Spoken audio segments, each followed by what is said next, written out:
Prince Harry probably thought he'd seen it all, the relentless headlines, endless documentaries, and those cringeworthy talk show moments, but nothing could have prepared him for what's about to hit next. Word is out, a full-blown South Park sequel is locked, loaded, and aiming straight at him and Meghan all over again. And this time, it's not just poking fun at their privacy demands or the drama at the Montecito mansion. The real target, that infamous pregnancy video. Yes, that video, the one Meghan posted with joyful empowerment energy, glowing ring lights, and rubber bump choreography for the world to see. Well, South Park noticed too, and they're not holding back. From the outside, Montecito still looks like a perfect dream, flawless hedges, gentle sea breezes, peaceful garden strolls. But on the inside, it's pure panic. Staffers are clocking in at sunrise, desperately scouring Reddit and Discord for any storyboard leaks. PR teams are clashing over which words will sound powerful but not touchy. And Harry? He's spiraling. According to an insider, the Duke of Sussex now sleeps with his phone on vibrate, waking up throughout the night to skim group chats for the latest South Park animation chaos. He's even gone back and rewatched their original South Park roast, trying to brace himself for how much harder this new one could land. What matters is what we have on the inside.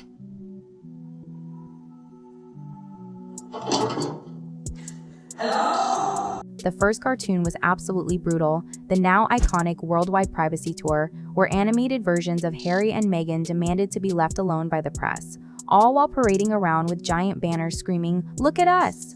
It was the kind of satire that didn't just poke fun at a couple, it completely changed how the world saw them. That's a burn that lingers. It's the worldwide privacy tour. Come on. We want privacy! We want privacy! And now, with this second wave of South Park on the horizon, Harry's team knows just how high the stakes are. Another viral takedown could lock the couple in as comedy punchlines for years to come. And if you're curious how Harry's coping behind closed doors, let's just say, it's not pretty. He's pacing the garden, earbuds jammed in, blasting meditation playlists like he's training for battle. Meghan, meanwhile, is said to be switching into full-on CEO mode, determined to control the narrative no matter what comes next.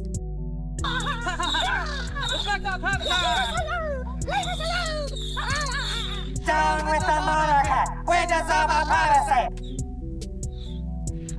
Fuck these people! She's snapping at assistants, demanding daily status reports, and doing everything she can to stay 10 steps ahead of a cartoon. According to staff, the mood inside their home has shifted from cozy family estate to full-on war room. There are digital dashboards monitoring hashtag sentiment, lawyers jumping on calls from LA and London, and frantic emails flying around with subject lines like Emergency Response Plan V117. But what's really shaking Harry isn't just the thought of being mocked on TV.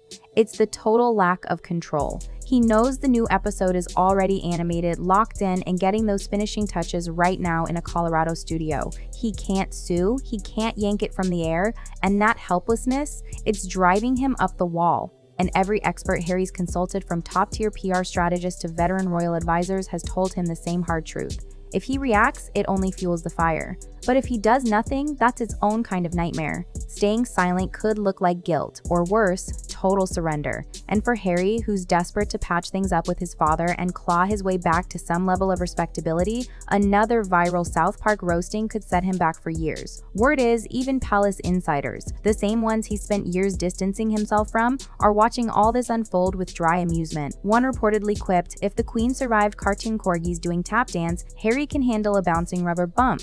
Still, this time, it's different. It's not just Harry taking the hit, it's Meghan's brand that's truly on the chopping block. Everything she's worked to build her image of empowered motherhood, authenticity, and realness is suddenly being framed as nothing but a stage-managed performance. The worst part? According to script leaks, the parody absolutely nails the vibe. Ring lights, call sheets, fake tears, and a pillow of truth that jiggles every time Meghan twerks for the camera. This isn't just a playful jab, it's a full-blown character assassination, all under the mask of comedy. And Harry knows it. Now, back-to-back Zoom calls dominate the Sussex calendar. Every morning starts with the legal powwow lawyers from both sides of the Atlantic racking their brains but coming up empty.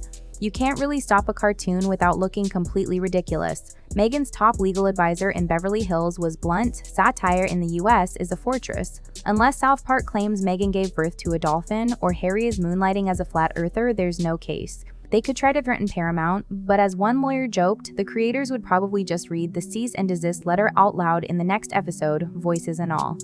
Meghan's team even tried the emotional distress route. They argue mocking a pregnancy video goes too far. The answer, not a chance. Courts rarely side with public figures who put their own content out there. One particularly harsh legal memo simply read, "You're out of options." Harry's old media contacts suggested a last-ditch move, call in a favor, see if a friendly producer could poke around at Paramount and get the inside scoop on the episode. Maybe, just maybe, it wouldn't be as savage as they fear. Maybe, just maybe, it was salvageable. That hope didn't last long. Most studio execs replied with some version of, "We love you both, but this is South Park, nobody tells them what to edit." One particularly bold executive who once snapped selfies with Meghan at a Netflix afterparty summed it up in a single sentence, "Comedy is currency and they own the mint." So Meghan tried a new angle, reaching out to influencers who used to rave about her skincare line and post glowing photos of her speeches. The plan? Get them to spin the story. Mocking a pregnant woman isn't edgy, it's misogynistic. A few seemed interested, but most turned her down. One wellness coach reportedly joked, "As ever's current budget can't stretch to that." The influencer campaign fizzled before it could even launch. Meanwhile, social media was shifting by the minute. Hashtags swung wildly from Prince parody to leave Harry alone, like a wrecking ball. One viral TikTok perfectly captured the moment. Harry, adjusting a real ring light in their Netflix doc, cut side by side with the rumored South Park sketch. It was absolutely brutal and, honestly, effective. Because here's the sting, the parody isn't even stretching the truth anymore, it's mirroring reality. That's what really hurts. Once a joke lands that close to home, it stops being just a joke, it becomes reality in people's minds. Even Meghan's team knows it. A junior publicist suggested crafting a defense around female empowerment, maybe issue a statement condemning the weaponization of humor against ambitious women. But a seasoned PR expert shut it down instantly. "If you fight a meme with a thesis," he said, "you've already lost." Internally, their rolling crisis response doc has hit version 23. It lists every possible strategy, from doing live interviews to complete silence. Each path comes with serious risks. If they go on TV and try to laugh it off, South Park could easily grab that soundbite and turn it into another gag. If they stay silent, the world might assume the jokes were just too real to answer. And if they fire back emotionally, they'll only feed into the narrative that the self-proclaimed royal rebels are still obsessed with image control. And then there's the palace, absolutely silent, no statements, no denials, no support, just a single line whispered from behind Buckingham's gates. If he monetized the crown, he can't cry when it gets parodied. That's the quiet, cutting line now drifting through palace halls. Meanwhile, social media's meme machine never sleeps. As South Park's premiere date creeps closer, Harry's name keeps trending, almost never for reasons he'd want. Every day, new parody clips flood the feeds. Some show cartoon Harry fumbling with ring lights looking totally lost. Others loop an animated Meghan shouting, "More sparkle," as the baby bump jiggles like a spring-loaded toy. TikToks go viral with fake behind-the-scenes edits, while influencers jump in with their own twerk reenactments, all for clicks and clout. Reaction videos are racking up millions of views. For most of the internet, it's just fresh, funny content. But for Harry, it's an avalanche. His PR team's social dashboards show engagement is through the roof, but almost none of it is positive. One analyst literally labeled the tone on a chart 61% mockery, 27% sarcasm, 8% defense, and just 4% undecided.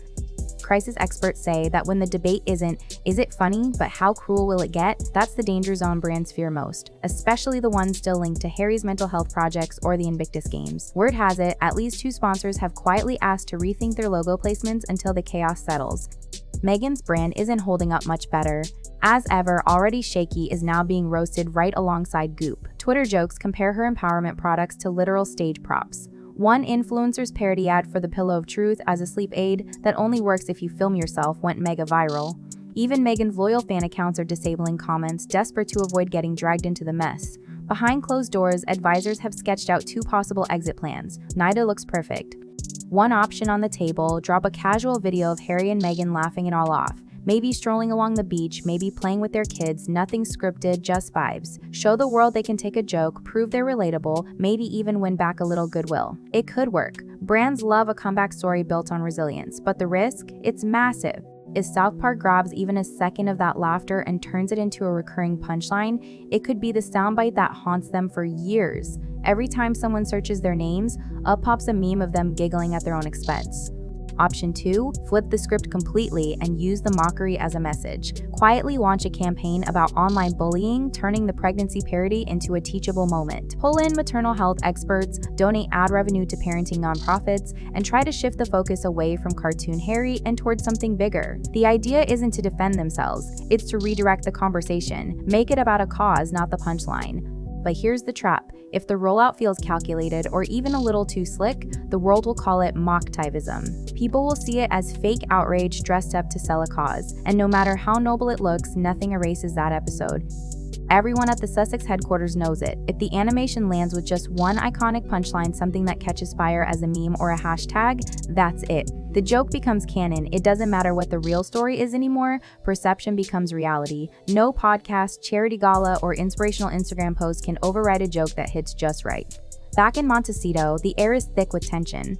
One staffer described it as emotional trench warfare. Harry's mood changes by the hour, hopeful after a promising strategy call, brooding by sunset. Meghan's gotten quieter, putting more energy into stopping leaks from within than trying to steer the story outside. The PR team is asking hard questions now. Should the couple pause all public appearances, hold off on product launches, cancel speeches, at least for now? Nobody has answers. What's clear is this: South Park's got the episode locked in, and the internet is already laughing. When the cartoon airs, whatever image Harry and Meghan were working so hard to build might be wiped out and replaced for good by a parody that feels just real enough to stick. In the end, it's not about cartoons or rubber baby bumps, it's about the terrifying power of a joke that won't go away. And the real question is whether the Duke and Duchess can survive becoming the punchline themselves.